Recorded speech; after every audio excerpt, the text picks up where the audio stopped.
खबर इटावा से है, जहां इटावा के दिल्ली पब्लिक स्कूल में एक नई शुरुआत की गई। यहां पर एरोस्पेस लैब का उद्घाटन किया गया। यह एरोस्पेस लैब का उद्घाटन संचालक विवेक यादव और मुख्य अतिथि अभिनव रंजन श्रीवास्तव द्वारा किया गया और इसकी बधाई बच्चों को दी गई। उन्होंने कहा कि यह लैब छात्रों के लिए एरोस्पेस और विमान उद्योग के क्षेत्र में तकनीकी शिक्षा और प्रशिक्षण प्रदान करने के उद्देश्य से स्थापित की गई है। यह एक अच्छी पहल है। इस एरोस्पेस लैब में छात्र विमान और अंतरिक्ष विज्ञान के बारे में प्रैक्टिकल ज्ञान प्राप्त कर सकेंगे, जिससे उनकी तकनीकी क्षमताओं में निखार आएगा। यह लैब आधुनिक उपकरणों और तकनीकों से सुसज्जित है, जो छात्रों को एरोस्पेस क्षेत्र में गहरी समझ विकसित करने में मदद करेगी। इस अवसर पर विवेक यादव ने कहा, आज का दिन इटावा के लिए गर्व का दिन है। इस लैब के माध्यम से हम न सिर्फ छात्रों को नई तकनीकी शिक्षा देने जा रहे हैं, बल्कि उन्हें इस क्षेत्र में करियर बनाने के लिए प्रेरित कर रहे हैं। एरोस्पेस उद्योग भविष्य में बड़ी संभावनाएं लेकर आ रहा है। हम चाहते हैं कि हमारे छात्र इसका हिस्सा बने।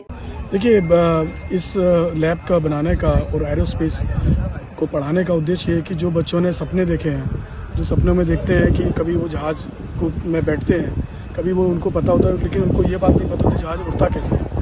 तो हम चाहते हैं क्लास 3 के बच्चों को, 4th के बच्चों को पता हो और वो पढ़ें और सीखें कि वो कैसे ये काम करते हैं, उनका इंजन कितना बड़ा होता है, कैसे वो इंजन काम करता है, कैसे रोटेट होते हैं। और ये केवल एरोप्लेन के लिए नहीं है, ये रॉकेट के लिए भी है, सैटेलाइट्स के लिए भी है कि सैटेलाइट्स कैसे काम करती है, सैटेलाइट कैसे लॉन्च होती है, क्या उनके अंदर डायनेमिक्स होते हैं। तो ये बच्चे जब इस एज के 10 साल 12 साल के बच्चे जब पढ़ते हैं, तो आगे चल के वो अपना उद्देश्य बना लेते हैं कि उनको आगे चल के बनना क्या है। साइंस में उनको यही नहीं पता, यही रहता है कि डॉक्टर इंजीनियर बनना है, लेकिन इंजीनियरिंग में भी अब उनके पास एक नई स्ट्रीम है जो एरोस्पेस इंजीनियरिंग जिसको बोलते हैं। तो एरोस्पेस को वो बेसिक में पढ़ पाएंगे। देखिए, मेरा उद्देश्य है कि इटावा जैसे छोटे शहर के बच्चे, जिनको ये लगता है कि हम छोटे शहर में हैं, लेकिन मैं चाहता हूँ वो बच्चों को वो सब मिले जो उनको लगता है कि बड़े शहरों में मिल सकता है। तो हम चाहते हैं वो सब चीज़ उन बच्चों को यहाँ मिले जो उनको लगता है कि बड़े शहरों में मिले। उन पेरेंट्स को भी लगे कि बड़े शहरों में, इसीलिए कई बार वो प्लान करते हैं कि शायद उनको अच्छी फैसिलिटीज़ मिलती होंगी या अच्छी उनको एजुकेशन मिल सकती है।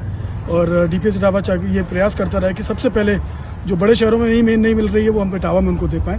और इसका पहला प्रयास है कि एरोस्पेस इंजीनियरिंग हम यहाँ पे स्टार्ट करें। ये एरोस्पेस लैब का उद्घाटन यहाँ पे डीपीएस में हुआ है, जो कि बताया गया यूपी में किसी भी स्कूल में पहली ऐसी लैब है। ये बच्चों के लिए काफ़ी एक माध्यम है एरोनॉटिकल इंजीनियरिंग और इस तरह टेक्नोलॉजी समझने का।